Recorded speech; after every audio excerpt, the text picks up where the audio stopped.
teachers, and parents. To our visitor, Public School District Supervisor of District 10, Mrs. Rina G. Orquina, to our Principal, Mrs. Lilibet E. Santa Maria, to our Assistant to the Principal, Mrs. Sharon I. Sigara, to the head teachers, Ma'am Ohano, Ma'am Luis, Ma'am Paloloy, and Ma'am Siboko, to the faculty members, and to the hundreds of completers and guardians who attended this solemn event. Before I formally start with my speech, I would like to greet everyone a meaningful one. It's really normal to feel happy. Masaya na feeling mo tapos na lahat. Sabi ka nila, sumakses ka na. Pero it is also normal to feel sad na maramdaman mo yung all about sa tapos na. Tapos na yung mga moments mo together with your classmates, with your friends, with your teachers, or yung mga na sabi na natin na parte ng buhay natin. Parang nakaraan lang, grade 7 na tayo, feeling anxious about how are we going to face each other. Kasi nga nung time na yun, online classes tayo and online meetings were coming. Parang nung nakaraan lang, grade 8 students lang tayo, wearing our uniform for the first time in our school campus kasi nga galing tayo sa online classes and we're feeling anxious about what we feel. Parang nung nakaraan lang, grade 9 students lang tayo, contemplating about our festival competition, contemplating about kung nakita ba ng ibang section yung steps natin or yung mga ideas natin. And now, we are holding our certificate of completion, the archetype of our junior high school success. This batch, our grade 10 moments feels like it was incorporated with the mode called time lapse. Pero within our not so long academic year, there are a lot of moments. Masasabi natin na mabilis tayo na. Mabilis lumipas yung panahon, pero we can really deny na nasulit natin. Starting off with those bonds na na-create natin with our friends. In my case, to my sexualities, my friends, do ang bilis nasulit natin parang I couldn't ask for more time. I can't imagine my grade 10 journey without you guys being complete. To my friends, Brian, JP, Johnny, Nico, Zai, Abby, Owen, and Elijah, thank you for that unstoppable laughter that we shared together. To the three boys who has been with me since the day when that I speak of bringing onto the stage, Eman, Earl, and Josh, thank you. To Raiden, I can't imagine going in and out sa school campus without your voice chasing about those silly topics and silly academic topics that we will talk about. I can't survive this place to challenge us academically and emotionally without you. But let's also look at the side of our teachers, our bridge to success.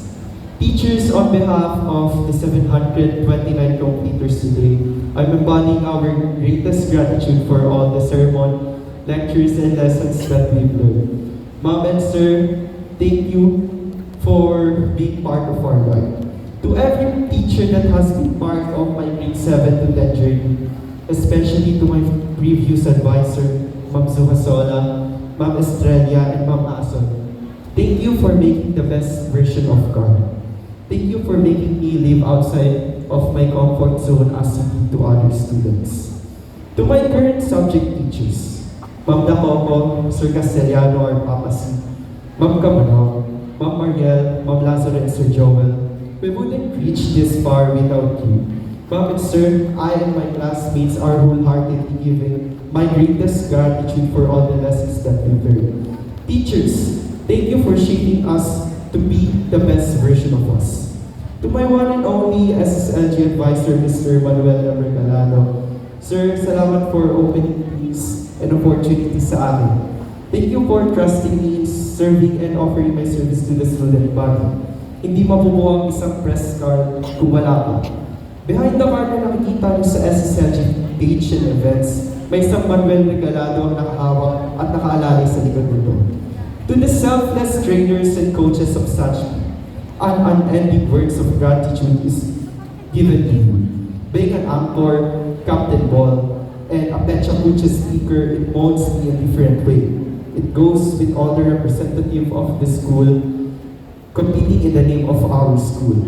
To my TV broadcasting trainer, Ma'am Sabaluro, and SPA, and our SPA, Ma'am Miranda, thank you for believing me since the first day that we met in TV Broad. Ma'am Sabaluro, araw-araw kong babaunin ang mga salitang pinigas mo sa harap namin. Sir Canizal, thank you for teaching us the importance of teamwork. To my dearest Sir Carbonell, which shows how dedicated the teachers of Sanshpi, even though they are no longer with us, their compassion and support to us will not be hindered by distance. Kahit malayo ka, ramdam ko ang presensya ng isang Sir Carbonell. To my one and only advisor, Ma'am Dato, salamat from guiding me from the very start ng pag-aaral ko sa pangarap ko. As a grade 10 student, thank you for always saying, ano ba Carl? Whenever I'm completely out of my mind. Thank you for opening my eyes na hindi man kailan magiging limitado yung kayang gawin. Thank you for making me realize that there's so much more to discover sa Arbabayan na kilala niyo. Thank you for filling the gap sa mga pinangarap ko. To my one and only grade 10 advisor, English teacher, and my bench coach trainer. Ma'am, ang taas na tingin ko sa iyo bago kita makilala. Now that I'm given the chance to discover at makilala ka, mas lamang tumaas ang tingin ko sa iyo. To our school administration headed by Ma'am Santamani, our school principal, our assistant to the principal, and 4 head teachers. Thank you for unwavering support and limitless opportunities that you offer, not just for me, but for all the students that is lucky their feet inside the school. And of course, to our non-teaching staff that also takes part of our junior high school journey, Nurse Leo, Ma'am Ga and Go, Ma'am Dean, Ma'am Joanna, and each and every non-teaching staff in Sanshpi. Thank you for the service and care that you all offer to hundreds of students here in our school. Nurse Leo, makalimutan man namin ang pangalan mo, pero hindi namin makakalimutan kung paano kami nalagaan. But behind every student's achievement, there will be always a guardian guiding their children's path. I salute to each and every guardian or parent joining us today.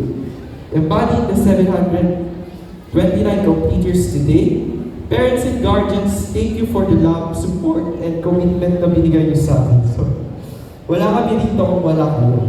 Ma, Pa, salamat sa lahat. Walang Carlo magsasalita dito kung wala kayo. Salamat kasi Beat, kilala, competitive ay sa likod nito ay 2 tao naman. Kung mahalin lang at supportahan yung anak nila. To my mother, thank you for the unwavering love na binigay mo.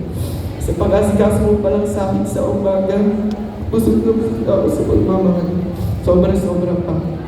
To my father, thank you for always being there besides me. Pa, you are the best papa in my eyes. Mama and Papa, I couldn't ask for more. You two are already more than enough. To my siblings, thank you for assisting me through my journey. As we conclude our 4 wonderful years here in San Antonio, may we not forget those memories that is created in this school. Yung memory mo with your research groupmates, trying to fight that RRM. Nakakabitin, no? Sana isa pa rin tayo.